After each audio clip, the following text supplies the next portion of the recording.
Hello, everybody. My name is Bayuan, and I want to share with you some advices when traveling abroad and doing study abroad program, such as the Lions. I have written up some questions or key points to guide my conversation and just make it as useful as I can. So, why study abroad? Study abroad is really cool. I did it in my third year.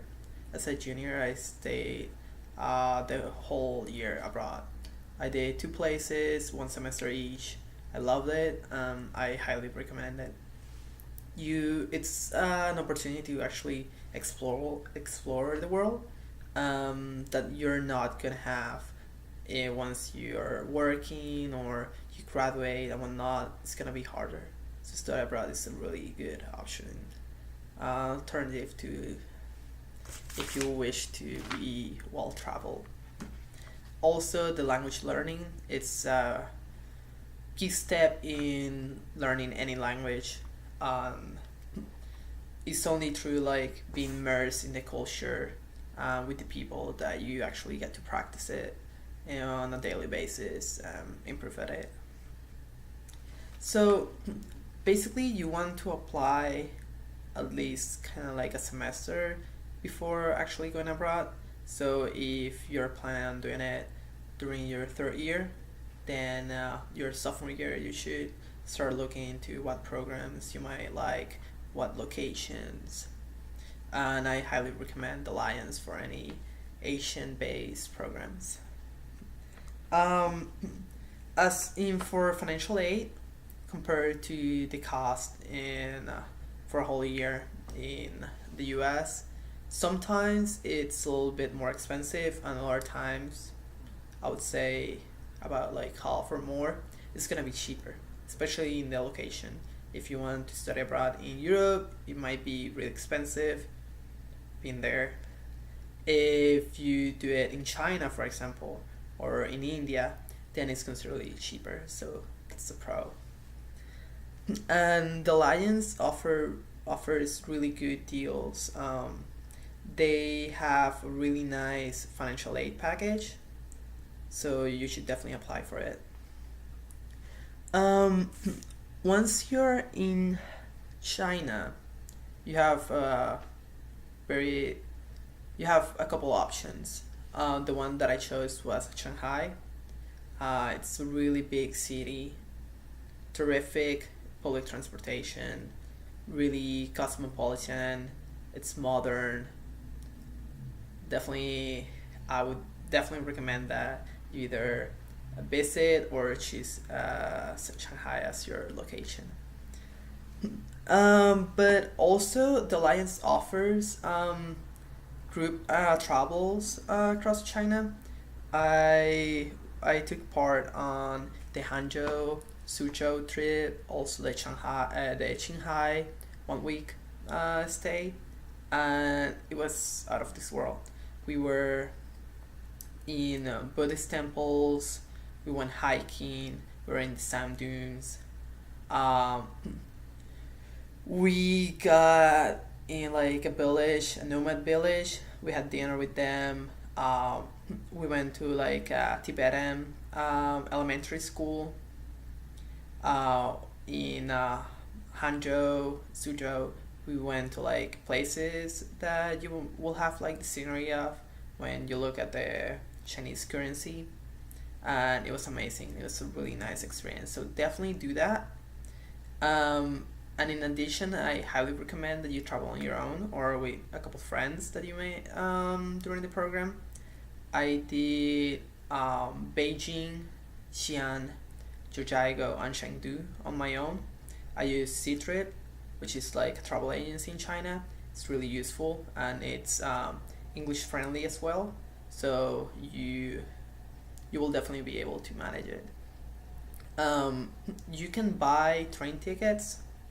Um, you might need a Chinese bank account. If you don't, then you can just ask a Chinese roommate or a friend to buy it for you and just give them the money.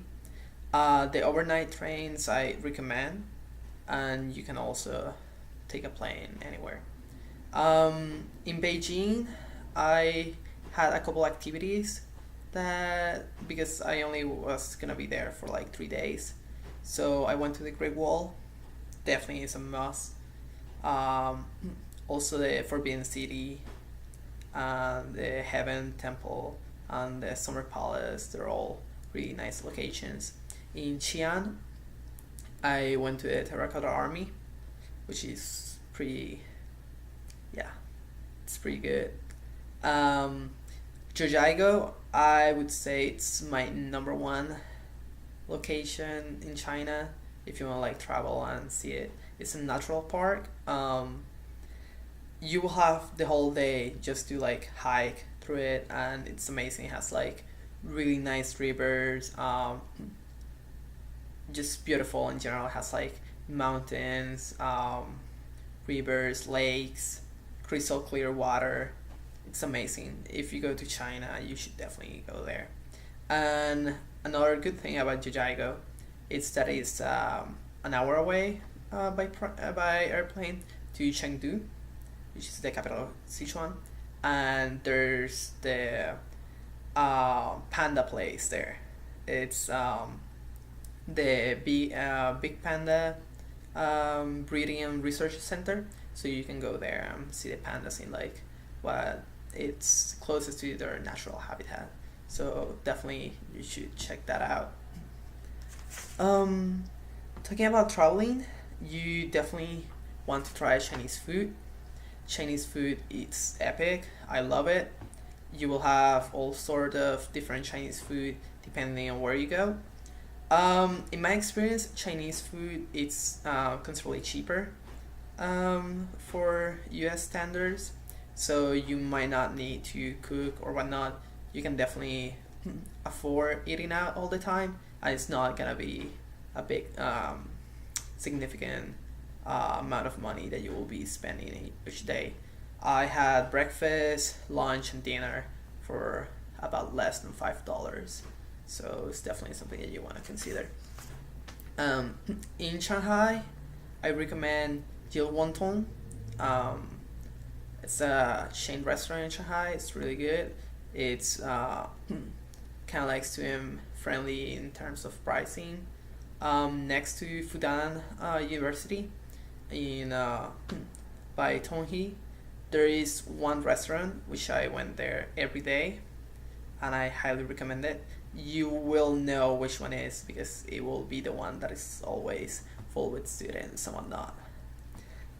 Um, for food, you want to make sure that if you're eating something, it's well cooked and whatnot. I only had one issue during my whole semester there. I got a parasite while I was in Xi'an from like seafood in like a street vendor. So definitely watch out for that. In all the other places, I never had any issues with it. So that takes me to health insurance. The Alliance has a really nice plan, and your insurance is gonna cover you. Um, they have English speaking doctors in at least for the ones that I use in Shanghai. It's really friendly, and they're useful. Also, I wanted to talk about language learning. Follow the language pledge. It's definitely something that you wanna do, and it will help you a lot. I have friends that they didn't know a single word in Chinese, and once they started like keeping to the pledge, their level went up really high and fast. So do that. Engage in the city. Go to the gym. If you need like to buy a cell phone, you can use Chinese SIM card and use the domestic service. Just get out there, dance with the people in the parks, go out night time, but make sure that you insert yourself in society, and you will definitely appreciate all these ones you get it. And it will give you benefits as well. Lastly, when you're done with the experience, you might wanna buy some souvenirs or whatnot. So bargain, that's something that's really useful in China. You're expected to do so. It's not impolite or not. Just like make sure that you feel confident for what you're gonna pay and that you're definitely happy with it. And then half it because that's probably closer to what you should be spending in there. Talking Chinese, that will get you lower prices. Make sure that whatever you're trying to buy, you're not gonna need it or not.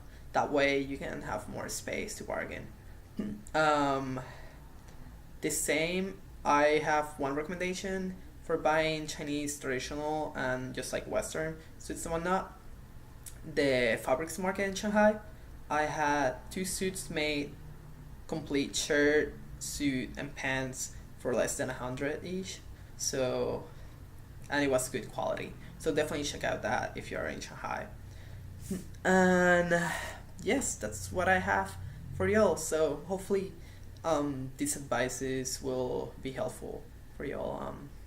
So if you have any questions, reach out, ask, be confident with what you want the experience to be. Try to make it happen because it's definitely something that you can do it. Right? I'll see you then.